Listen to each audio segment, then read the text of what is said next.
Hi. T P ಕೈಲಾಸಮ್ ಅವರು ಒಂದು ಮಾತು ಹೇಳ್ತಾರೆ ಕನ್ನಡಿಗರ ಬಗ್ಗೆ. ಏನಂತಂದ್ರೆ ಕನ್ನಡಿಗರಂದ್ರೆ ಯಾರು ಅಂತ ಒಬ್ರು ಕೇಳ್ತಾರಂಥ ಪ್ರಶ್ನೆ.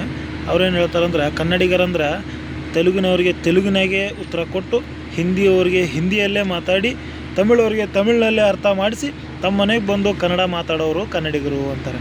ಅಂದ್ರೆ ಏನಪ್ಪ ಅಂದರೆ ಈ ಕನ್ನಡಿಗರಿಗೆ ಈಸಿ ಲ್ಯಾಂಗ್ವೇಜ್ ಅನ್ನಿಸ್ತೈತೆ ನಮಗೆ. ನಾವು ಮಾತೃಭಾಷೆ ಆದ್ದರಿಂದ ನಮ್ಗೆ ಈಸಿ ಲ್ಯಾಂಗ್ವೇಜ್ ಅನ್ನಿಸ್ತೈತಿ. ಬಟ್ ಸುಮಾರು ಜನಕ್ಕೆ ಅದು ನಾಲ್ಗೆ ಟ್ವಿಸ್ಟ್ ಆಗಂಗಿಲ್ಲ. ಸುಮಾರು ಜನ ನಮ್ಮ ದೋಸ್ತುಗಳು ಹಿಂದಿ ಅವ್ರನ್ನ ನೋಡೀನಿ, ತೆಲುಗಿನವ್ರು ನೋಡೀನಿ. ಅವ್ರು ಕನ್ನಡ ಮಾತಾಡೋಕೆ ಕಲ್ತ್ರೆ ಅವ್ರ ಸ್ಲ್ಯಾಂಗೇ ಬೇರೆ ಇರ್ತೈತಿ. ಬಟ್ ನಾನು ಆ ತೆಲುಗು ಮಾತಾಡೋಕೆ ಹೋದ್ರೆ ನೀ ತೆಲುಗುನವ ಅಂತ ಕೇಳಿಬಿಡ್ತಾರೆ. ನಾನು ಆ ಸರಿ ಆ ಇನ್ಸಿಡೆಂಟ್ಗಳು ಸುಮಾರು ಸರಿ ಆಗ್ಯಾವ ನನಗೆ. ಹಿಂದಿ ಮಾತಾಡೋಕೆ ಹೋದ್ರೆ ಅವ್ರ ಫ್ಲೂಯೆನ್ಸಿನಾಗ ಮಾತಾಡ್ತೀವಿ. ಅವರು ಕನ್ನಡ ಮಾತಾಡೋಕೆ ಬಂದ್ರೆ ಅವರು ಏನೋ ತೊದಲ್ತಾರೆ ಸ್ವಲ್ಪ ನಮ್ಮ ಕೂಡ ಮಾತಾಡೋಕೆ. ಸೊ ಹಂಗೆ ಕನ್ನಡ ನಾವು ತಿಳ್ಕೊಂಡಷ್ಟು ಈಸಿ ಇಲ್ಲ, ಅವ್ರು ತಿಳ್ಕೊಂಡಷ್ಟು ಹಗರಿಲ್ಲ ಇದೆ. Thank you.